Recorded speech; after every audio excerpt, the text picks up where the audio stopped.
श्री सचिन यादव जी अपनी बात। माननीय अध्यक्ष महोदय, कल माननीय वित्त मंत्री जी ने अपना बजट प्रस्तुत किया और जो आंकड़े उन्होंने बजट के आंकड़े जो सदन में रखे, जनता के सामने रखे, सुनने में तो बड़े अच्छे लगते हैं।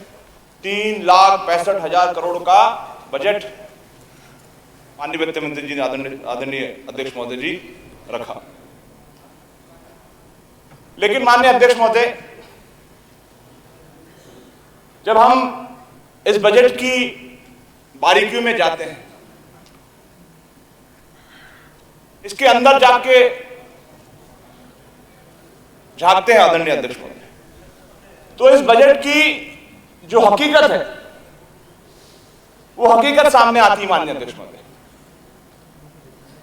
आज के इस अवसर पर मुझे एक मशहूर शायर आदम गोंदवी जी का एक शेर याद आ रहा है। माननीय अध्यक्ष महोदय जी, तुम्हारी फाइलों में गांव का मौसम गुलाबी है, तुम्हारी फाइलों में गांव का मौसम गुलाबी है, मगर ये आंकड़े झूठे हैं, दावा किताबी है।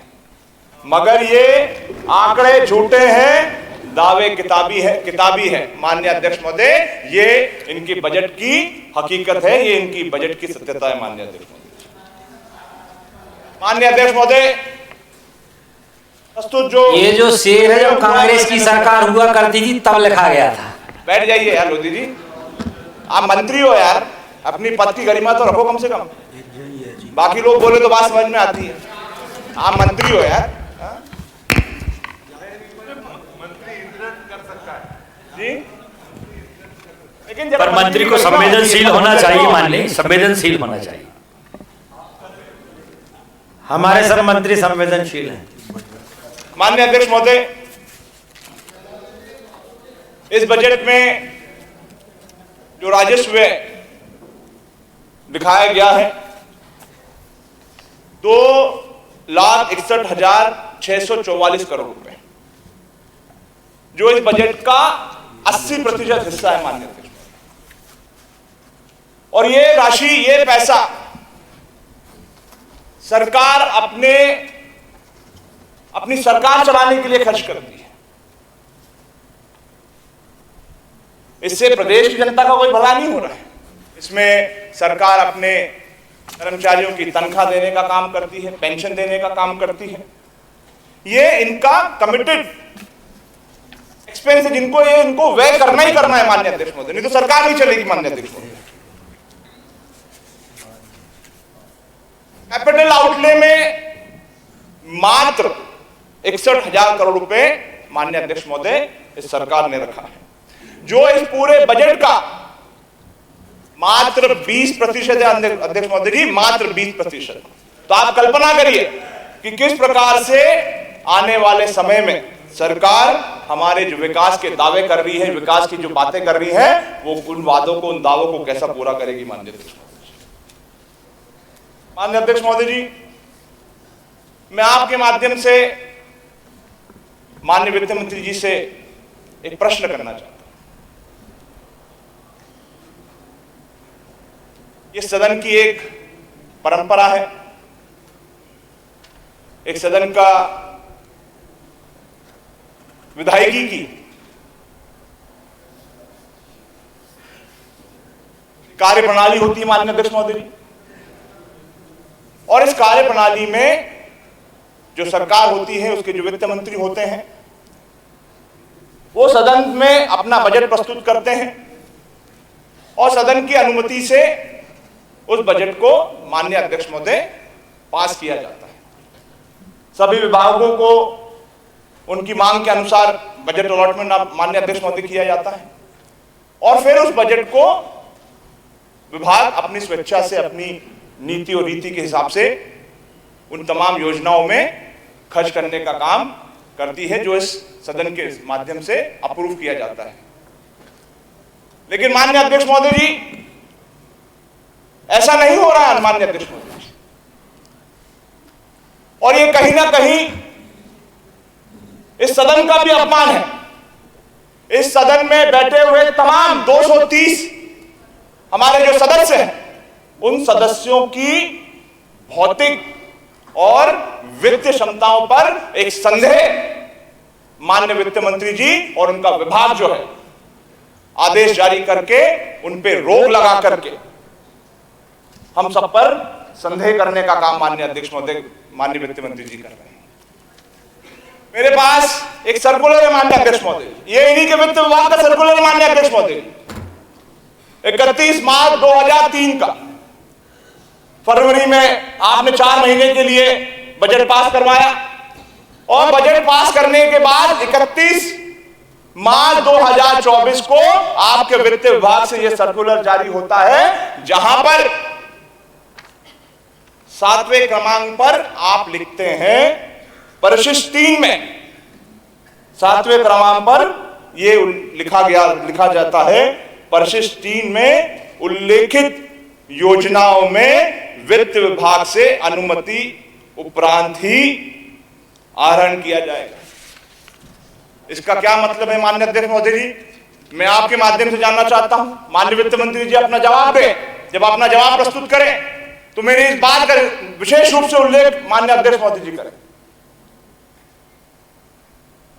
ये किस प्रकार की तानाशाही, माननीय तानाशाही कहूंगा, मुझे बुरा लग रहा है इस शब्द को इस्तेमाल करते हुए, लेकिन मजबूर होकर मुझे शब्द का इस्तेमाल करना पड़ रहा है माननीय अध्यक्ष महोदय।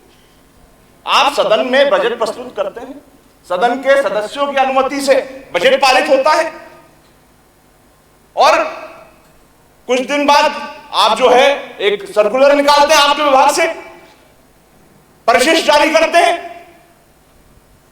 मेरे पास परिशिष्ट की कॉपी भी माननीय अध्यक्ष महोदय, 43 विभागों की 150 योजनाएं इस परिशिष्ट में शामिल हैं। तो आप बताइए माननीय अध्यक्ष महोदय जी, क्या औचित्य है इस सदन का? क्या औचित्य है यहां पर बैठे हुए तमाम जो सदस्य आए हुए चुनकर के माननीय अध्यक्ष महोदय, क्या औचित्य है हमारी जो विधायकी प्रणाली माननीय अध्यक्ष महोदय जी? क्या हम जो ब्यूरोक्रेसी है वो सदन से ऊपर हो गई माननीय अध्यक्ष महोदय जी?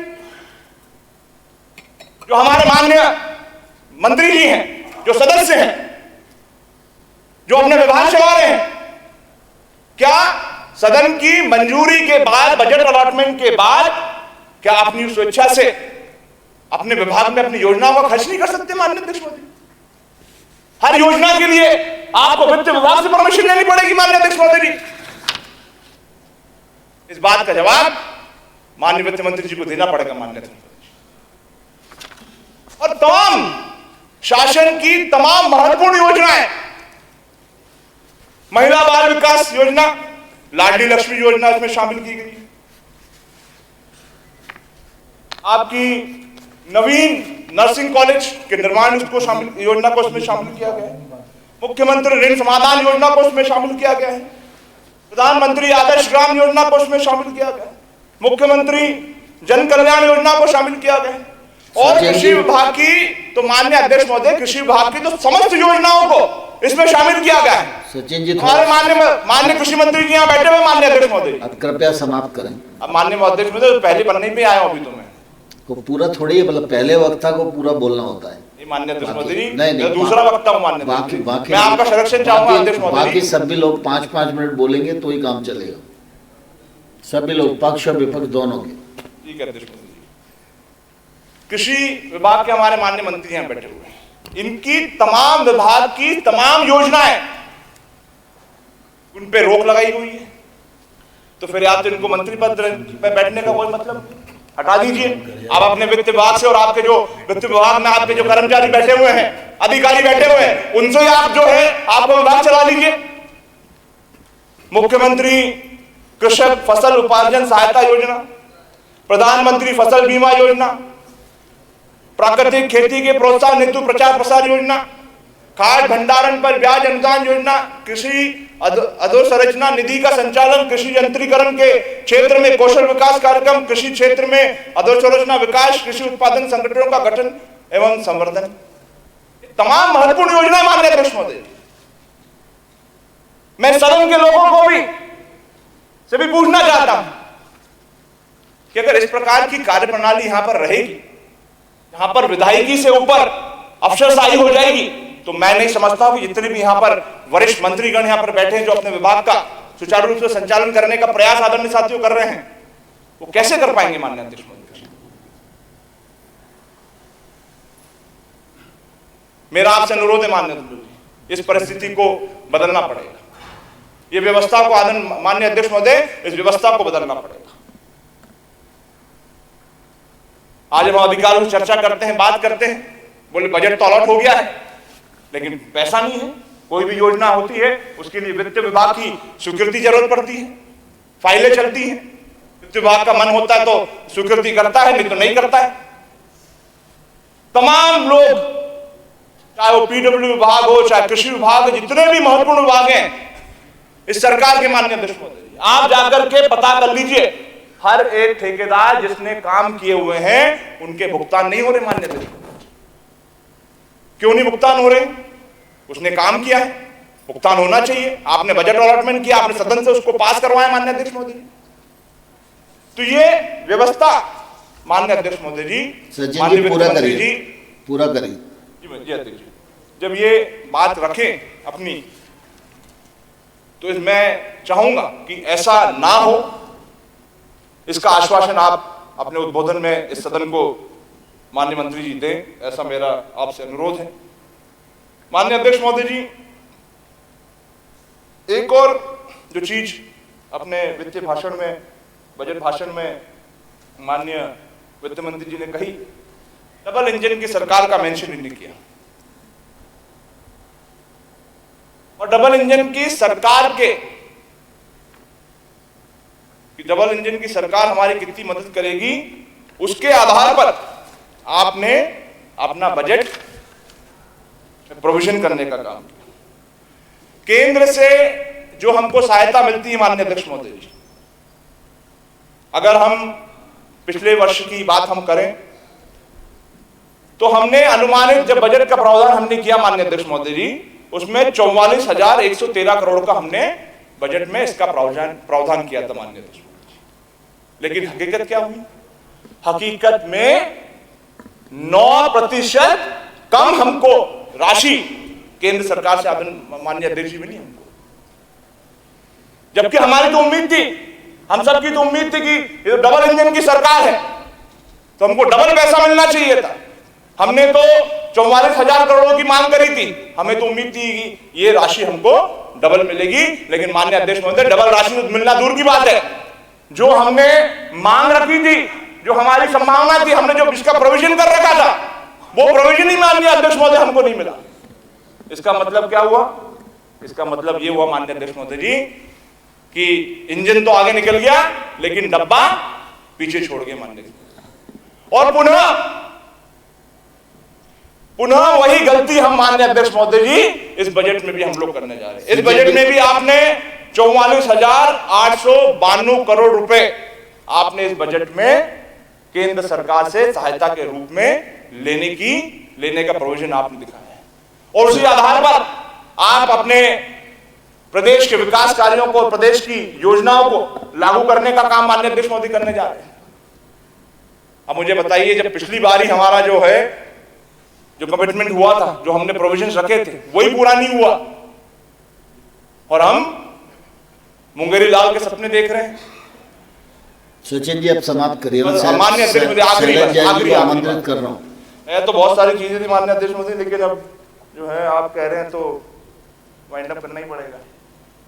माननीय अध्यक्ष महोदय, एक महत्वपूर्ण बात जो मुझे निश्चित रूप से मैं कहना चाहूंगा माननीय अध्यक्ष महोदय, कल अपने वित्तीय भाषण में माननीय वित्त मंत्री जी ने भारतीय जनता पार्टी के, अपनी सरकार के संकल्प पत्र का जिक्र माननीय अध्यक्ष महोदय जी किया।